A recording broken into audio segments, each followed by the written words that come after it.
My phone vibrated on my desk, the sterile glow of the bank's caller ID mocking me. First Federal. Just the name sent a shiver crawling down my spine. I knew, somehow, this wasn't going to be good. My life felt stable, finally. I was 32, grinding at a soul-crushing data entry job, but I had a plan, a real, tangible plan to break free. Months of research, endless nights fueled by lukewarm coffee, a business plan so meticulous it could practically write itself. I was this close to quitting, to finally chasing the dream that flickered inside me. Audrey Hayes, I answered, trying to project an authority I didn't feel. Miss Hayes, this is David Miller from First Federal Bank. I'm calling regarding a loan application. His voice was polite, professional, but each word felt like a tightening knot in my stomach. I haven't applied for any loans, I said, cutting him off. My heart was starting to pound. Had someone stolen my identity? That's what's puzzling, Miss Hayes. According to our records, a $200,000 loan application was submitted under your name, and… He paused, the silence thick with unspoken implications. And approved. It was co-signed by Helen and Richard Hayes, my parents. My blood turned to ice water. Helen and Richard. The names felt foreign on my tongue. I hadn't spoken to them in years. Not really spoken, not shared anything meaningful. Just obligatory holiday greetings and strained silences. Why? Because they worshipped at the altar of Melissa, my younger sister. Melissa, the golden child, the princess, the reason I felt like an afterthought my entire life. There's been a mistake, I choked out, my voice barely a whisper. $200,000? That's insane! I need to come down there. The next hour was a blur. The bank was a sterile, fluorescent-lit nightmare. David Miller, a nervous man in a too-tight suit, led me into a small conference room. He presented the documents with a hesitant sympathy in his eyes. There it was, in stark black and white. Loan application, Audrey Hayes. My name, my address, my social security number, everything except the signature. A clumsy, pathetic forgery. Rage, cold and sharp, began to bloom in my chest. I knew it. I knew they were involved. This isn't my signature, I said, my voice shaking. This is fraud. I want to report this immediately. Miller shifted uncomfortably. Miss Hayes, before we proceed, perhaps you could contact your parents? There may be a simple explanation. A simple explanation? For stealing my future? For jeopardizing everything I'd worked for? There is no explanation, I spat out, grabbing my purse and storming out of the bank. I'm calling the police, but I didn't call the police. Not yet. I needed to hear it from them. I needed to see the lies in their eyes. I punched in their number, my hand trembling. Hello? My mother's voice, sweet and deceptively innocent, filled my ear. Mom, it's Audrey. A beat of silence. Audrey? How nice to hear from you. Don't, I snapped, my voice tight with barely contained fury. Don't pretend. I know about the loan. The $200,000 loan. In my name. The silence stretched, punctuated only by the frantic thumping of my own heart. Then, a weak defense. Audrey, darling, let's not be hasty. Hasty? You forged my signature. You stole my future. And you want to talk about being hasty? It's for Melissa, she said, her voice suddenly taking on that familiar, cloying tone. It's her wedding. She needs it. Melissa's wedding. Of course. Everything always came back to Melissa. So what? You just decided to ruin my life to pay for Melissa's party? Did you even think about me? About what this would do to me? Audrey, don't be selfish. She's your sister. It's only natural you would want to help her. Natural? It's natural to commit fraud? To steal from your own daughter? What about my plans? What about my business? You know I'm about to quit my job. My father's voice broke in, gruff and dismissive. Don't be so dramatic, Audrey. It's not the end of the world. It's family. You help each other out. Family helps each other, Dad. They don't destroy each other. You didn't ask me. You didn't even tell me. You just did it. Like I don't even exist. We knew you'd say no. Melissa deserves this. You wouldn't understand. That was it. That was the knife twisting in my gut. I'm hanging up now, and I'm filing charges. Enjoy the wedding. The line went dead. I stared at the phone in my hand. Numb. The rage was still there, simmering beneath the surface, but something else had crept in, a bone-deep weariness. This was it, wasn't it? The final nail in the coffin of our family. The next few days were a blur of legal consultations, frantic phone calls to the bank, and sleepless nights spent staring at the ceiling, the weight of $200,000 crushing me. My lawyer, a sharp-eyed woman named Sarah, was cautiously optimistic. The forgery was blatant, the fraud undeniable, but it would be a long, messy fight, a fight against my own parents. The wedding was looming. Invitations had gone out weeks ago. Obviously, I hadn't received one. But I knew the date, the time, the location. Melissa had been meticulously planning this spectacle for months. A seed of resentment, dark and poisonous, began to take root. Why should she get her fairy tale wedding, paid for with my stolen future, while I was left to pick up the pieces? The day arrived, bright and sunny, a picture-perfect day for a picture-perfect wedding. I woke up feeling hollow, a strange mixture of anger and grief swirling inside me. I wasn't going to the wedding, of course. That would be insane. Right? Hours passed, and I found myself driving. I tried to justify it. I told myself I just needed to see the venue, to confirm the address for the lawsuit. But deep down, I knew the truth. I wanted to see it. To see Melissa, radiant and happy, starting her life, while mine crumbled around me. The address led me to a sprawling estate, manicured lawns stretching as far as the eye could see. A white tent, shimmering in the sunlight, dominated the landscape. Music drifted on the air, laughter and chatter echoing across the grounds. It was everything Melissa had ever dreamed of.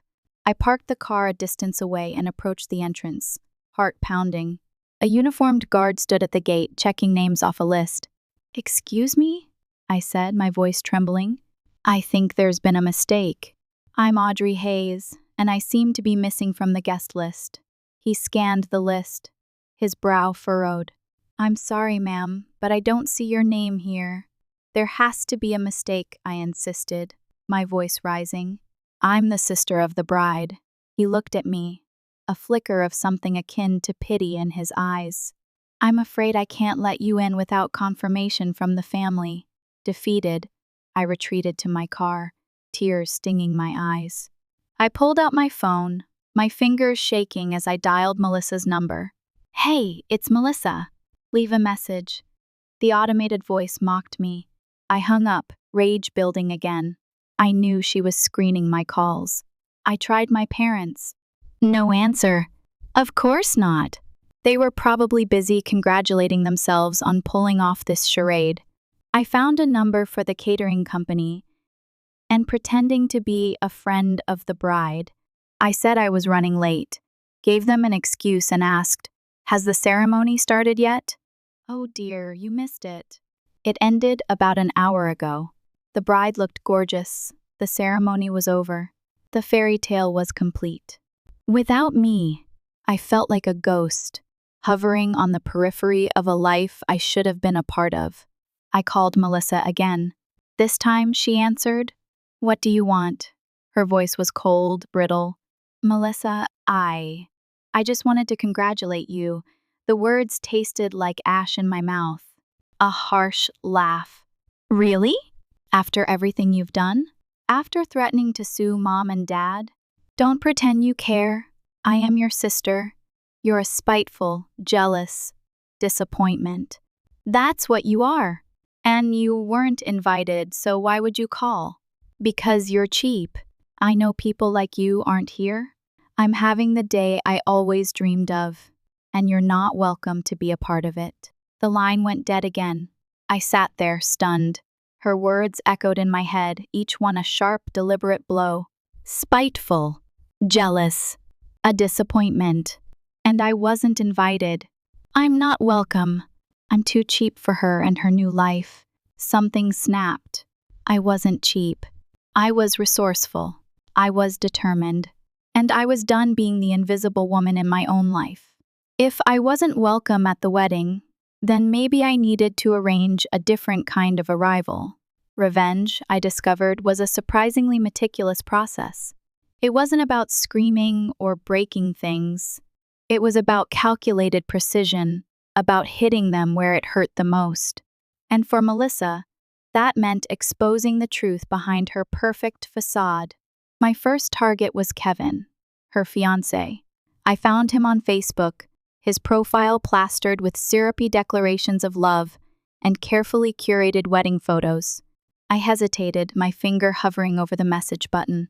Was this going too far? Was I about to destroy someone else's life? Then I remembered the forged signature, the stolen future, the years of feeling invisible. My hesitation vanished. I composed a message, carefully worded, factual, and devastatingly honest. I detailed the loan, the forgery, my parents' lies, the fact that Melissa was fine with it, and the financial burden I was now facing. I ended it with a simple piece of advice. Think carefully about marrying into a family capable of such deception. I hit send. Next, her friends. Her relatives. My parents' friends. Anyone connected to their carefully constructed world. I copied and pasted the same message, spreading the truth like a virus. The reactions were immediate and explosive. My phone buzzed incessantly with angry calls, frantic messages, and accusations. My parents were beside themselves, begging me to stop, threatening legal action. Melissa's friends turned on her, questioning her motives, demanding answers. The wedding glow began to fade, but the real fallout came with Kevin. He called Melissa, demanding the truth. She denied it at first, of course. But Kevin was persistent, his trust shattered. I knew all of this because my parents, in their desperation, started calling me again. My mother's voice was shrill, hysterical. "What have you done? You've ruined everything." Kevin is questioning the wedding. His parents are furious. "How could you be so cruel?" "Cruel?" I echoed, my voice cold. "You forged my signature. You stole from me. How dare you talk to me about cruelty?" But Melissa didn't know. She had nothing to do with this. A lie. I didn't believe it for a second. Melissa had always been in on everything. She was the architect of her own entitlement. But a sliver of doubt crept in. What if she really didn't know? What if my parents had acted alone, shielding their precious princess from the ugly truth? I decided to confront her directly. "Did you know about the loan, Melissa?" I asked, my voice softer than it had been in days. The silence on the other end was deafening. Then, a shaky, hesitant voice. "No, I swear I didn't. Mom and Dad just told me they had it covered. I didn't ask questions. I wanted to believe her. Desperately. But years of ingrained distrust made it impossible. Why should I believe you? Because I'm your sister. And because I'm really, really scared right now." Kevin is freaking out. His parents are threatening to pull their financial support for the wedding. Everything is falling apart. Tears welled up in my eyes. Genuine tears, born not of anger, but of a profound sense of sadness. The truth, whatever it was tearing our family apart. The bank informed me that after their investigation, the loan wouldn't be valid. That was good news. I was relieved and didn't have to worry about paying the loan. But the legal battle was just getting started. The weeks that followed were a maelstrom of recriminations, accusations, and broken promises. My parents blamed me for ruining Melissa's wedding, for turning Kevin against her, for bringing shame upon the family. Melissa blamed me for exposing her, for jeopardizing her future, for destroying her happiness. The wedding was hanging by a thread. Kevin's parents, disgusted by the deception, had threatened to withdraw their financial support, leaving Melissa scrambling to salvage her dream. I was drowning in guilt. Had I gone too far? Had I unleashed a level of destruction that was beyond repair? My aunt, Anna, reached out. She hadn't taken any sides. She was the neutral one. She invited me for coffee, and I accepted. Talking to her, someone who wasn't trying to manipulate me, felt safe. "Your parents are very shaken right now," she said, stirring her coffee. "They're worried about what might happen if this goes to court. They should have thought about that before committing fraud." She nodded. "I understand how you feel, but what do you really want, Audrey? Do you want an apology? Or do you want them to pay for what they did?" Her question caught me off guard. "I just wanted it all to stop. I just want them to understand they can't treat me this way anymore." Anna nodded. "I completely understand, but that's not how your parents see it. They see you as the one causing all the problems." Her words stung, but I knew she was right. I wouldn't be receiving the apology I deserved. The phone rang, and my mother was crying. Kevin had called off the engagement. Melissa was devastated. She blamed me. "You ruined her life." My mother screamed. "You tore our family apart." I listened quietly, a strange mix of guilt and satisfaction churning inside me. I don't know why I felt a tiny bit good that she was dealing with consequences. "I'm not going to apologize for telling the truth," I said firmly. "You committed fraud. I'm not the villain here." The final blow came a few days later. I got a call from Melissa. "The engagement is officially off," she said, her voice flat, devoid of emotion. "I'm breaking up with Kevin. His family has completely cut ties with me. I'm moving out of their shared home." Then, a pause, a long, drawn-out breath, and then, the words I had been waiting for, the words that shattered the last vestiges of hope I had clung to. "I knew about the loan, Audrey. I knew all along." The air rushed out of my lungs. I felt numb, betrayed beyond words. "Why didn't you tell me?" I whispered, my voice barely audible. "I was scared," she said. "I thought everything would work out. I didn't think it would turn into such a big deal." "A big deal? You let them steal my future. You let them lie to me. And you thought it wouldn't be a big deal?" "I'm sorry," she said, but the words rang hollow, empty. I hung up. I was done. Done with the lies, done with the manipulation, done with the family that had never truly valued me. The lawsuit was settled out of court. My parents, facing mounting legal fees and the threat of criminal charges, agreed to a significant financial settlement. It wasn't an apology. It wasn't forgiveness. But it was something. I used the money to fund my business. I quit my soul-crushing job and poured all my energy into building something of my own. Something real. The family was shattered. The holidays were silent, the phone calls non-existent. We were strangers, bound only by blood and a shared history of pain. I was still hurt by what happened. The hurt didn't disappear because of money. What my family put me through was too much. However, I couldn't keep thinking about it, so I needed to change how I went forward in my life. My Aunt Anna stayed in contact. Anna invited me for coffee again, and I accepted. She was a good person, and she was a true neutral party. "I needed people like that in my life," she said. "Family isn't always about blood ties, Audrey." It was a message I needed to hear. It wasn't my fault, but it also wasn't something I could fix. Family is something you choose. It's okay to find others who support you. I've met new friends over the past year, and I've felt better. I'm looking forward to all the possibilities the future holds. Months later, as my business began to thrive, I received a call from Melissa. Her voice was subdued. It's the first time she seemed less spoiled. "Mom and Dad are selling the house," she said. "They're in debt. They've lost everything." "I'm sorry to hear that," I said, the words feeling strangely hollow. "They lost everything because of what happened with you," she said, then added quietly, "but I've realized it was the result of their own actions. I don't know what to do. You need to figure that out for yourself, Melissa, I said gently. It's time for you to find your own path, too. The line went dead. I knew I couldn't save them. I couldn't undo the damage that had been done, but I could choose to move on. I could choose to build a life of my own, free from the toxic expectations and manipulative dynamics of my past. And that, I realized, was the greatest revenge of all. It was a reward I deserved and worked for. The news of my parents' financial ruin rippled through what remained of our extended family, a morbid curiosity swirling around the edges of their feigned concern. Calls came in, not of genuine sympathy, but of veiled judgments and thinly disguised "I told you so's." They always favored Melissa, one aunt whispered, as if that justified everything. They lived beyond their means.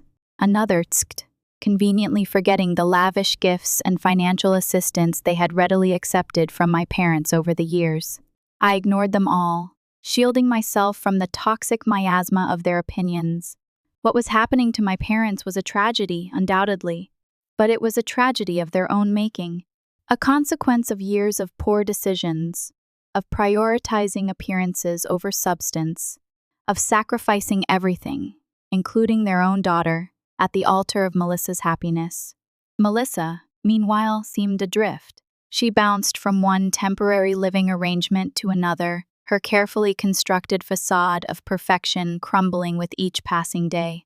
The designer clothes, the luxury vacations, the constant stream of social media updates showcasing her fabulous life, all gone, replaced by a raw, unsettling vulnerability that I had never seen before.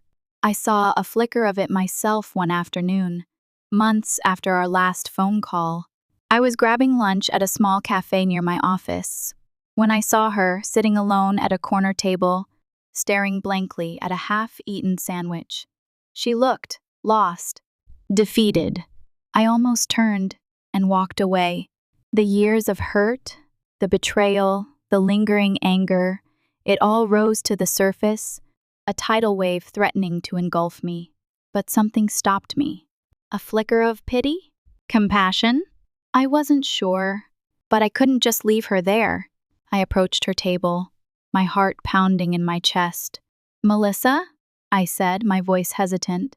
She looked up, her eyes wide with surprise. Then a flicker of something else, shame? Embarrassment? She quickly averted her gaze. "Audrey," she mumbled, her voice barely audible. "What are you doing here?" "Just grabbing lunch," I said, pulling up a chair. "How are you?" A humorless laugh escaped her lips. "How do you think I am? My life is in shambles. My parents are broke. I'm living on my friend's couch. And my sister is... well, let's just say we're not exactly exchanging Christmas cards this year." "I'm not here to gloat, Melissa," I said softly. "I just wanted to see if you were okay." She looked at me, her eyes filled with a mixture of suspicion and disbelief. "Why? Because, despite everything, you're still my sister." A long silence stretched between us, broken only by the clatter of dishes and the murmur of conversations around us. Then, a single tear rolled down her cheek. "I messed up, Audrey," she whispered, her voice choked with emotion. "I really messed up. I let Mom and Dad. I let them do whatever they wanted. I never thought about the consequences. I just wanted the perfect wedding." "It's okay, Melissa," I said, reaching out and taking her hand. Her hand was cold, trembling. "It's okay to admit you made a mistake." "It's not okay," she sobbed, her voice cracking. "I ruined everything. I ruined my life, my family, everything." "You can fix it, Melissa," I said, squeezing her hand gently. "It's not too late to start over." That lunch was a turning point. It wasn't a magic wand that instantly erased years of resentment and bitterness, but it was a start, a tentative step towards rebuilding something that had been broken for far too long. We started meeting for coffee regularly, initially awkward and stilted, but gradually becoming more comfortable, more honest. I learned that Melissa, stripped of her designer clothes and lavish lifestyle, was actually vulnerable. Human! She was struggling to find a new direction in her life. to redefine herself beyond the image of the spoiled, entitled princess she had always been. She apologized, genuinely and sincerely, for her role in the loan scandal, for her blind acceptance of my parents' favoritism, for the years of hurtful words and dismissive behavior. I accepted her apology, not because I was ready to completely forgive and forget, but because I recognized the sincerity in her voice, the genuine remorse in her eyes. I also told her the truth about my feelings, about the years of feeling invisible, of being overlooked, of being constantly compared to her. I told her how much it had hurt, how much it had shaped my life, how much it had fueled my resentment. She listened, without interrupting, without defending herself. And when I was finished, she simply said, "I'm so sorry, Audrey." I had no idea. I wasn't sure if I completely believed her. But I wanted to. I needed to. Because if there was any hope of salvaging our relationship, it had to start with a foundation of trust, however fragile. My parents, meanwhile, remained distant. They had moved into a small, cramped apartment on the outskirts of town, their pride shattered, their reputation tarnished. They rarely left the house, their social circle shrinking to a handful of equally disgraced acquaintances. I didn't reach out to them. Not yet. The pain was still too raw, the betrayal too deep. But I didn't hate them. Not anymore. I pitied them. They had built their lives on a foundation of superficiality and deceit. And now that foundation had crumbled, leaving them with nothing but regret. I focused on my business, on building a life that was authentic and fulfilling. I hired talented employees, cultivated meaningful relationships with my clients, and poured my heart and soul into creating something that I was truly proud of. I also started to redefine my definition of family. I reconnected with old friends, cultivated new relationships, and surrounded myself with people who loved and supported me for who I was, not for who they wanted me to be. I found my chosen family, a group of loyal, compassionate, and inspiring individuals who filled the void left by my fractured biological family. Anna, my aunt, remained a constant source of support and wisdom. She reminded me that family wasn't just about blood, it was about love, acceptance, and mutual respect. She encouraged me to forgive, but not to forget, to learn from the past, but not to be defined by it. One evening, almost a year after the wedding fiasco, I received a call from my mother. It was the first time she had contacted me directly in months. "Audrey," she said, her voice weak and trembling. "Your father, he's not doing well. He's in the hospital." My heart sank. Despite everything, he was still my father. "What happened?" I asked, my voice barely a whisper. "He had a stroke," she said, her voice choked with emotion. "He's not responding." I rushed to the hospital, my mind reeling. I found my mother sitting in the waiting room, her face pale and drawn. Melissa was there too, her eyes red and swollen. We sat in silence, waiting for news. The doctors came and went, their faces grim. The prognosis was not good. I went into his room. My father was lying in bed, his face slack, his eyes closed.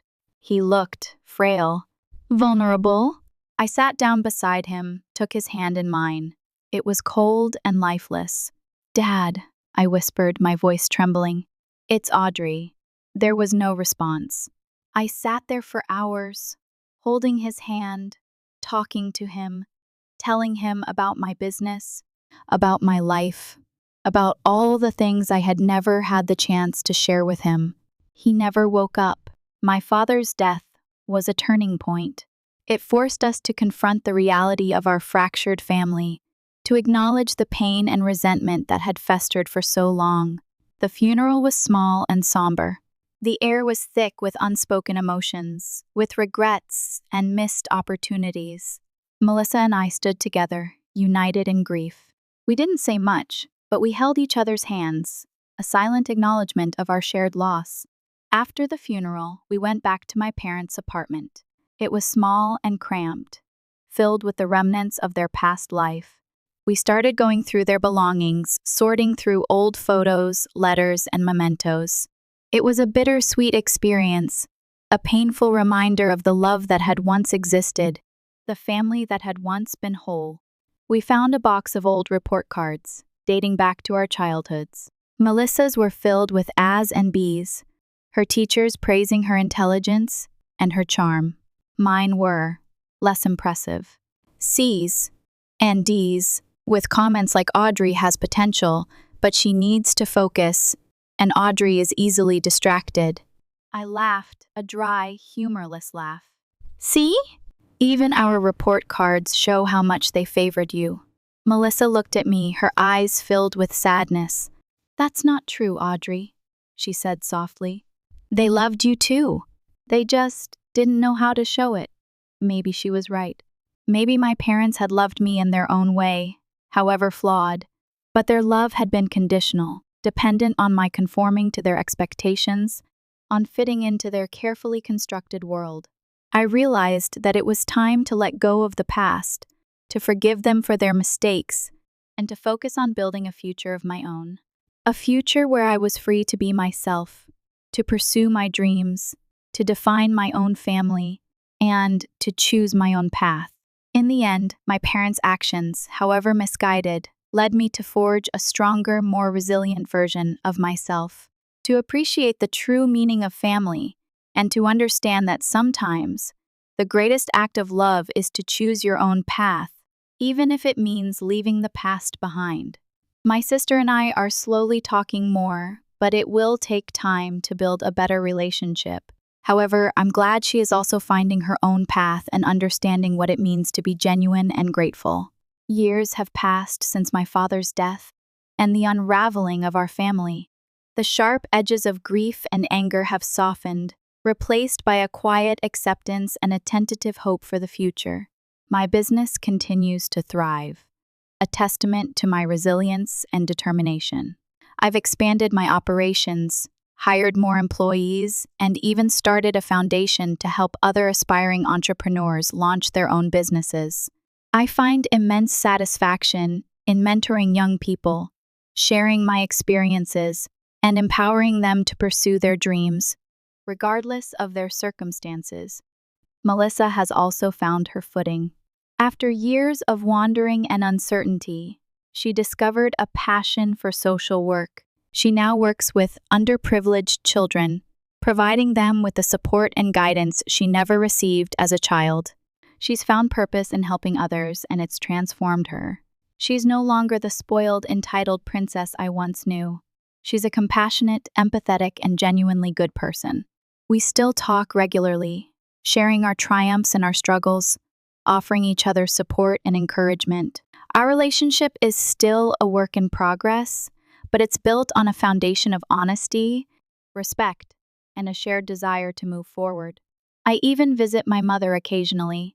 The visits are awkward and strained, filled with long silences and forced pleasantries. But there's a flicker of something else there too, a flicker of regret, a flicker of gratitude, a flicker of love. She'll never fully acknowledge her mistakes, never fully apologize for the pain she caused. But I've learned to accept her for who she is, flaws and all. She's my mother, and despite everything, I still love her. One sunny afternoon, as I was preparing for a mentoring session with a group of young entrepreneurs, Melissa called. "Hey," she said, her voice bright and cheerful. "Guess what? I'm getting married." My heart skipped a beat. I was genuinely happy for her. "That's wonderful, Melissa," I exclaimed. "Who's the lucky guy?" "His name is David," she said, her voice filled with warmth. "He's amazing. He's kind, compassionate, and he loves me for who I am, not for who I pretend to be." "I'm so happy for you," I said, my voice choked with emotion. "And I was wondering," she continued, her voice hesitant, Would you be my maid of honor?" Tears welled up in my eyes. It was a gesture of forgiveness, a symbol of our evolving relationship, a sign that we were finally ready to put the past behind us. "I would be honored," I said, my voice trembling. And as I hung up the phone, I smiled. For the first time in a long time, I felt a sense of peace. The scars of the past would always be there. a reminder of the pain and betrayal I had endured. But they were no longer defining me. I had chosen to move forward, to build a life of my own, and to embrace the possibility of a brighter future.